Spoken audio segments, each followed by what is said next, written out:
Hello, everybody. Once again, I'm Liam Crafton Jr., aka Zorval Chanless Thing Guru. We have Mars Video Cat here. And today is the bi weekly update, which I wasn't able to do the last one because of the cracking, snapping, whatever you want to call it, noise.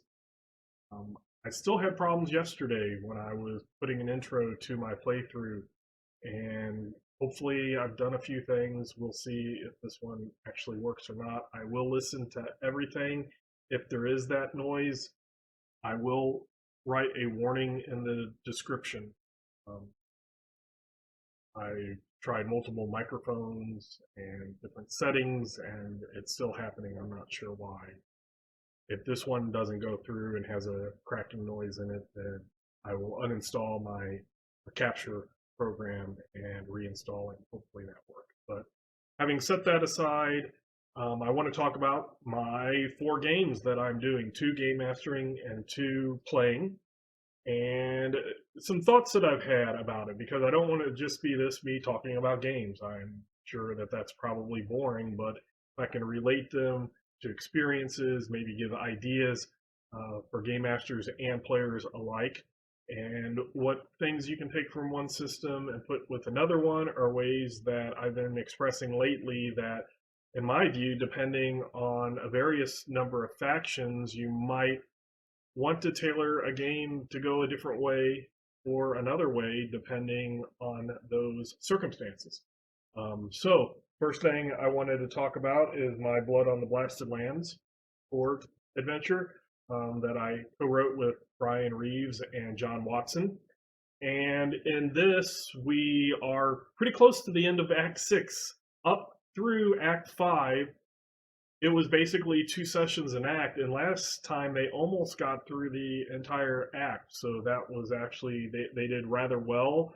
A few things that there might have been some questions, like how do we do this? They guessed right, I'm assuming. From what I understand and from what they seem to me, they're not people who would go read a book just to get advantage of the adventure that they're on.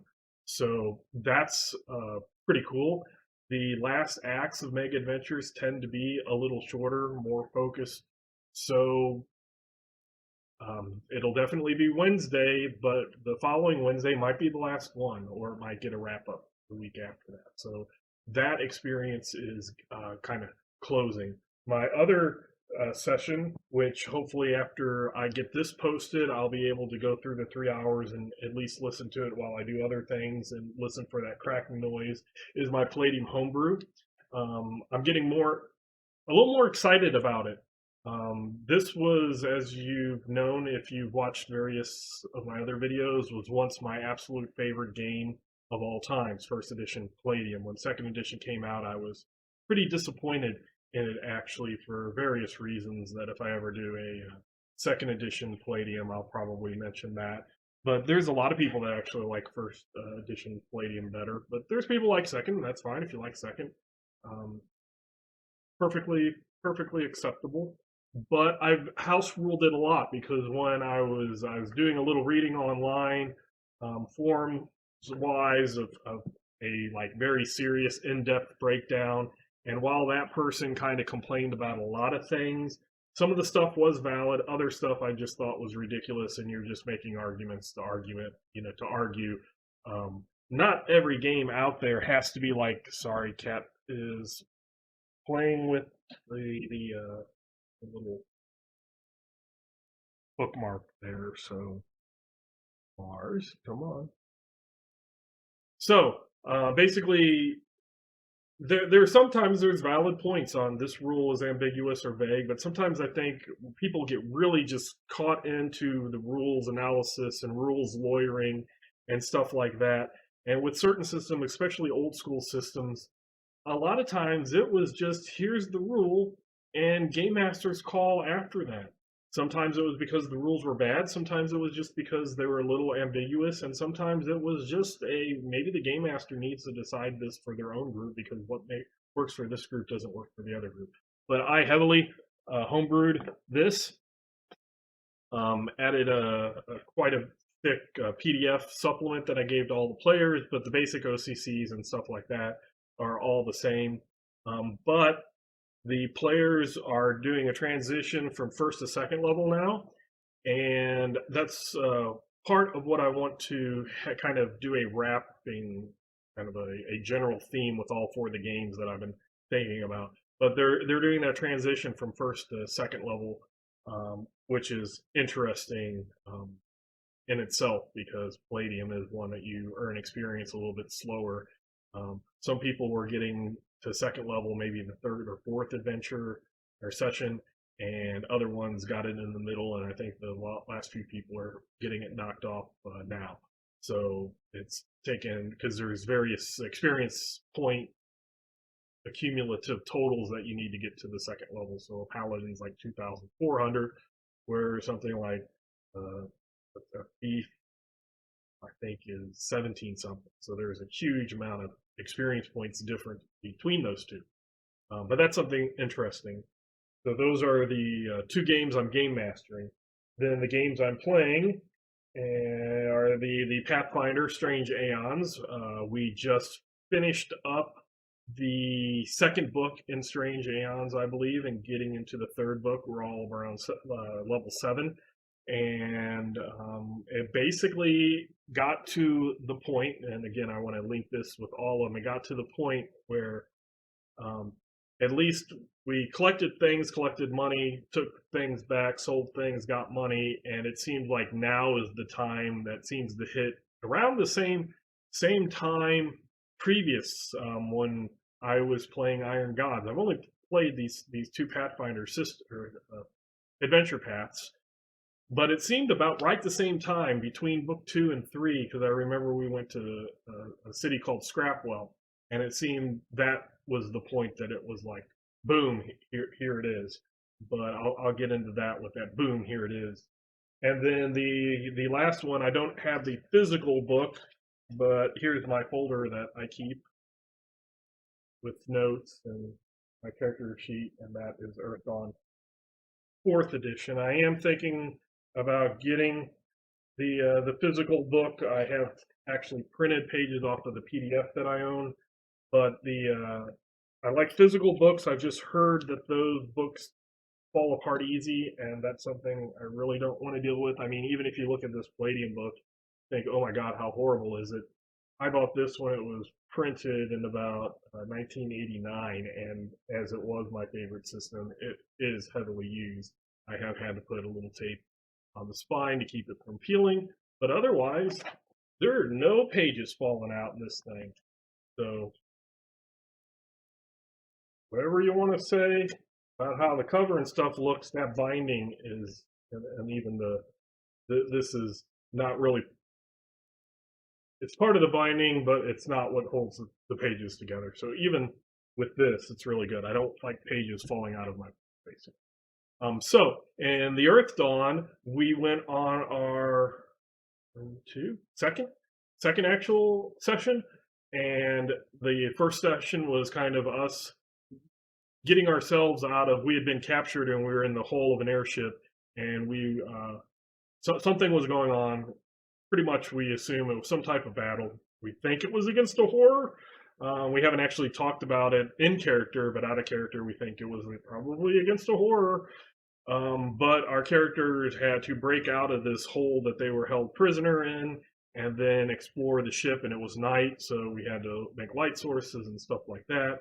And then we worked our way from the bottom to the top and then found a ruins. And last adventure, we went through the ruins, which was a small care, and that was really interesting. And also brought about the thing that I want to make the whole system, this whole video, kind of the theme for the video, I would say, about the 4 systems. But right before I do that, I do want to add a little bit more with the Earthdawn, because the Earthdawn isn't like Blood on the Blasted Land, that's streamed. You can watch those. My Palladium is also streamed. So not streamed, but it's put on YouTube, so you can watch those. The Pathfinder, those adventures are out there. If you're curious on Strange Aeons or the previous one I did, Iron Gods, that information is out there, the adventure paths. On the Earthdawn, I'm not sure. A lot of times, and why, another reason, even though, as you know if you've watched this channel, I'm not very. Me and Pathfinder have our disagreements. Um, I did buy the book, and it took me a while because one of the things when I'm a player, when I game master so much that one of the things I enjoy as a player is being surprised by things. So a lot of times, if there's a game master book and I'm not the game master of that game, I don't buy that book, or I don't look at adventures. I don't look at stat blocks unless they're needed for my character. A lot of times, I won't even look at spells unless somebody's having a problem um, interpreting a spell or something like that, and I'll quickly read through it. But I still don't know exactly how spells work in Earthdawn. I've looked at spells and been able to read it and said, well, this says this and this, and break it down.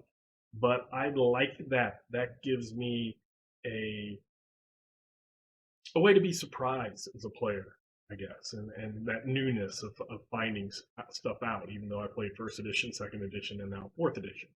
So one of the things I did want to say, just because it's one of those that I remember from previous systems, and I knew to expect it when we figured it out, but it was still awesome. And there's a podcast out there for Earthdawn Fourth Edition called the Earthdawn Survival Guide. If you're interested at all in Earthdawn Fourth Edition, listen to those. I think they're on probably 80, maybe 80 podcasts. So you go back. I didn't realize it was there a few months ago when we started thinking about this. One of the players brought it up, and I've been listening and trying to catch up. I'm right around 40, I think, so I'm about halfway caught up. But one of the things that they talked about that was this exact same thing was awesome is when we went into this care and we realized that some horror or some bad thing had went in and killed the inhabitants, and we were kind of exploring. We met up with a cadaver man, and a cadaver man, there's kind of two branches of it, I guess. The more zombie of the don't have minds type cadavermen, and then there are the ones that pretty much remember how things were in life and can communicate and can be articulate and stuff like that. And that's the type that we met in this care as first level characters, or first circle characters. And me and another guy, another one of the players, instantly, as soon as we realized that this was probably a cadaver man, and we found out information from the cadaver man, and he had basically got trapped in this care, and we found a way to get into it, and he wanted to leave. Well, we didn't want him to leave because if he was part of the killing of all these people inside the care, we didn't want to release him into the outside world. And one of the things is in character, that was kind of it, but we were still very wary of him because we saw the evidence of, I don't know if there were others involved, but at least what he was part of being involved. But we had that moral obligation of we need to end this evil threat. And it's not a subjective evil, it is an objective evil. And so we got into a fight with this cadaver man.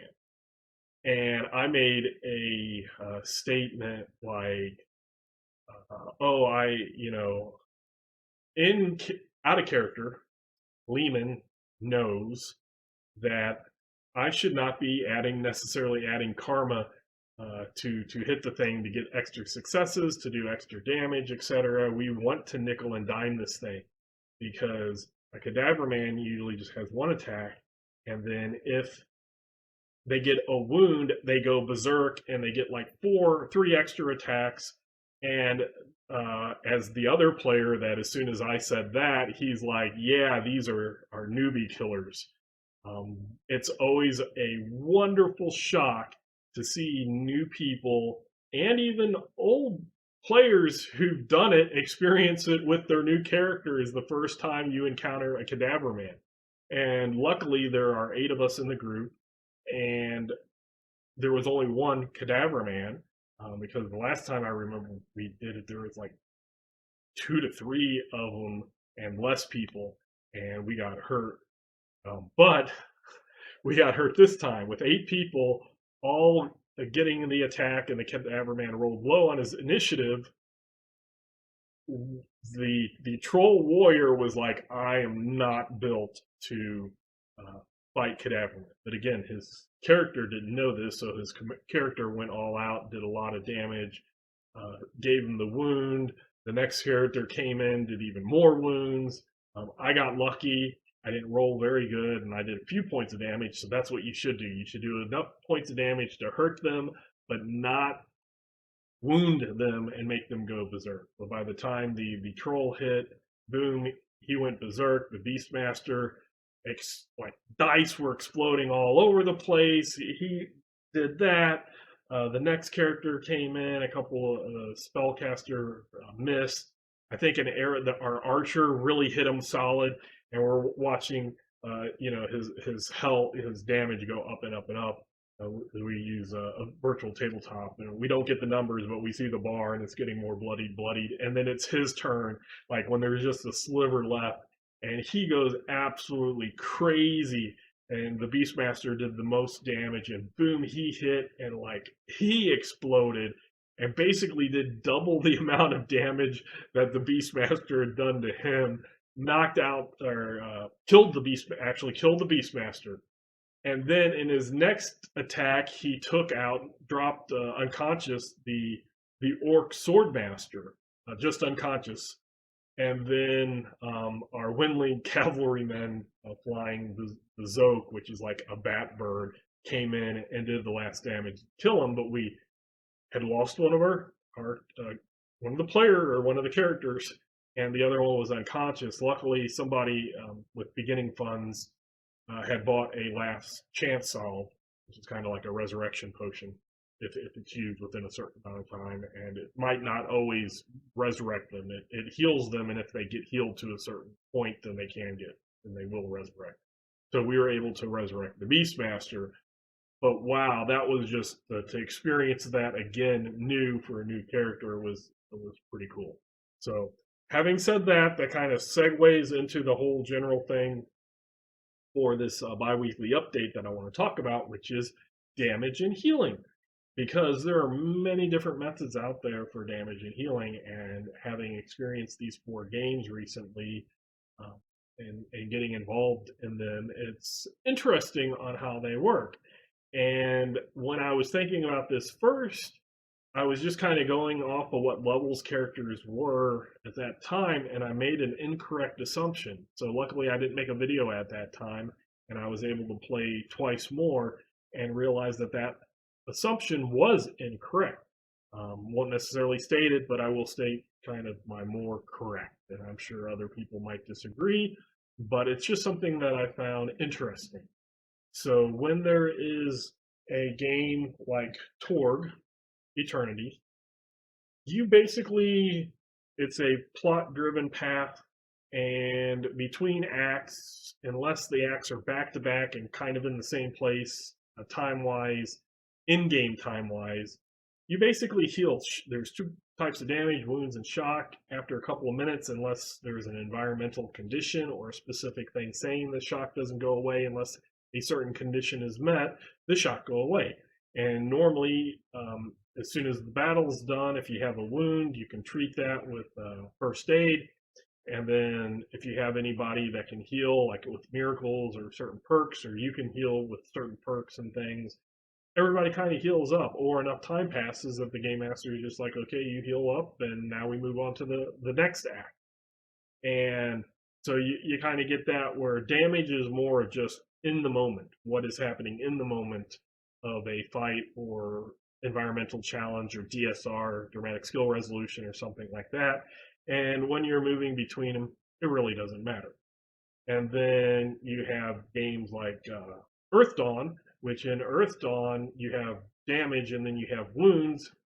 And while there's lots of ways to heal, even at first circle, like our elementalist has heat food, which has it. There's booster potions that you can buy, which are kind of like your wound potions or healing potions, whatever you want to call it, in whichever game. And then there's various spells to do that. Air mattress was one that our elementalist had. Just things, easy ways to do that. But you have to heal all your damage, and only once your damage is healed, then you can heal your wounds. And only once your wounds are healed can you use your experience to buy the things like your talents and spells and stuff like that, mainly talents or stats, but that's the only time you can spend that legend point, that advancement currency, is once you no longer have wounds. And you have a certain number of recovery tests that you can do a day. Most of our group has between like 2 to 4, maybe. Um, and once you use those, you don't use anymore, except for very rare circumstances or very specific circumstances. Like if you do not have any more and you're dead and you use this potion, you get a bonus one, but you don't get that bonus one if you have them already. So things like that can happen, and so you want to be healed, but and there's various ways to do it, but it's not always easy because you have a limited number of recovery tests per day. Like our swordsman was unconscious in the first adventure and was still damaged in the second adventure, and then knocked unconscious, so we brought him back, but he still has he's never been fully healed. um, and the same kind of with the Beastmaster. The Beastmaster got knocked out, almost killed the first adventure. He got killed and brought back in the second adventure. And there's a lot more people because certain things that you do strain, and strain is damage that you have to heal along with damage. And so that is an interesting thing too, because in battle you might need to do, or you might want to do some certain combat options that require you to damage yourself. And it's not just, do I need to do it now? It's like, well, in the future, I'm going to have to spend a recovery test. Is it worth 1 or 2 points? If it is, then, I'll need to do that before I train. So that's always some interesting things that I find with Earthdawn, but that's kind of how that goes. And then Palladium and Pathfinder and a lot of the old D&D, and I'll even put Pathfinder based off of the 3.x into the old kind of school. They do a strange pendulum swing, in my opinion. Basically, Palladium is like the old school D&D, where your clerics did not get any type of healing until level 2. And Palladium, healing others doesn't really happen until level 2. Healing self is very rare for level 1. There's very certain specific character classes that you can do. So mainly, you are healing 2 to 4 hit points a night naturally, and that's kind of it until you get to level 2. And then if you're a priest, you can heal every other round for free. It's not like D&D where you have spell slots or you convert other spells into cure light wounds. It's just you can do it every other round. So out of battle, boom, you don't have to worry about rest anymore. Just every other minute you can heal until the person's up there. So it kind of like at level 2, it does a quick swing if you have people that can heal. If you don't have anybody that heals, if no one did choose the priest class, it can be just as hard as it was at level 1. And that's kind of interesting. And in Pathfinder, I noticed that it was similar. And I won't say the same by any means, but it was similar. And when both games that I've played in, at those low levels, with the clerics having to take the spell to do, healing was very stressful. Getting wounded, you were always like, hopefully we find some healing potions or a wand of cure light wounds or something to keep us going. And we were finding healing potions, but it was almost like as soon as we found one, here fighter, here I was a frontline fighter as a shifter. It's like, here, take these potions, get yourself up, because you're the tanks of you're the tanks. You need to be healed. And then they started getting that pendulum swing where we went up a few levels, and then all of a sudden the clerics were able to heal us in battle. And outside of battle, we found a cure light wound wand, 50 cure light wound charges.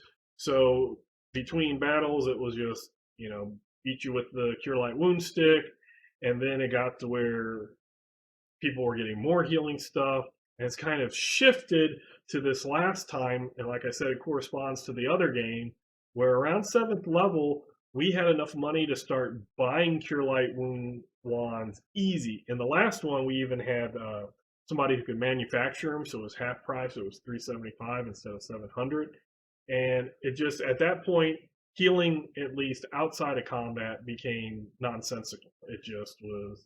I mean, to me, I would see no difference between saying, okay, count your charges of your 500 that because you bought a few of you bought 10 of these Cure Light Wound Wands, you have 500 charges, and you're, ticking them down as you use them, but it's pretty much like, okay, between combat, as long as nothing's coming right at you again, as long as you have time to rest, damage is no longer an issue. And that's kind of where that Palladium is after a certain point, you have a priest get the second level, can heal 1d8 hit points per every other minute melee. It basically is the same thing. At night, noon, just, or between encounters, heal, heal, heal, heal. And it's not that problem. So it's weird seeing that, at least interesting, seeing that swing from the, we're going to die to between combats, no real biggie as long as you have the classes that do that. And that, I assume, would be similar in Pathfinder. If you had a place that didn't have a cleric, like Palladium, you don't have a priest, then it would take longer to get to that swing. But once you had money to afford that, then that swing hits, and it's no longer that big of a problem. So that's just the interesting concept. What do you think about healing? You have the games like Torg Eternity, which are basically easy. It's kind of just like, hey, free. And then you got the games at Earthdawn where you have to make sure that you heal, because that leads to you being able to advance your character. And then you got the D&D Pathfinder Palladium, where depending on your character classes and what level you are, you can get that swing where healing can be either really, really, really, rare, and you're healing up hit points just a little by little. Palladium, it's 2 or 4. Pathfinder, I believe, is based on your constitution and or your level, and then there's a popular house rule that you combine both your constitution and your level. It's either your level, I think it might be your level, and then a lot of people home rule it, have a house rule that you can add your constitution. But either way, at low levels, it's a small amount normally, not enough to just pop you back up. So that's something interesting. Let me know what you think about healing in different systems. I'm only talking about it in these 4 systems because these are the 4 games that I play, but there's other systems out there. What do you like? Do you like it where it's really, really difficult to heal? Do you like where it's super easy, like Torg Eternity, to heal? Do you like the idea that you have various methods of healing, but they take your recovery tests, so you don't have unlimited healing, but you can make those heals that you have very potent by adding spells to it or potions and stuff like that. Instead of each potion being, a certain level, the potion takes your healing recovery, which this would actually be a lot like D&D 4th edition, where you had your healing surges, and once those were gone, those were gone. I think there might have been 1 or 2 spells that did it without actually using your healing surge, but you have that limited type thing. So let me know what you think about healing in different systems and stuff like that. Do you like that hardcore? It really, when we're hurt, and it might take us a long time to recover, so maybe we shouldn't be going out there, or act to act, you all heal up, or yes, let's make people hurt, but let's give them lots of healing potions to deal with it. And then what do you think about that? If you have lots of healing potions or Cure Light Wound Wands with 50 charges and you have lots of them, where is the point as a game master where you're like, if I'm going to allow you to have all these Cure Light Wound Wands, you have 500, and that's going to last a long time. Why don't I just give you a magic item that heals like that?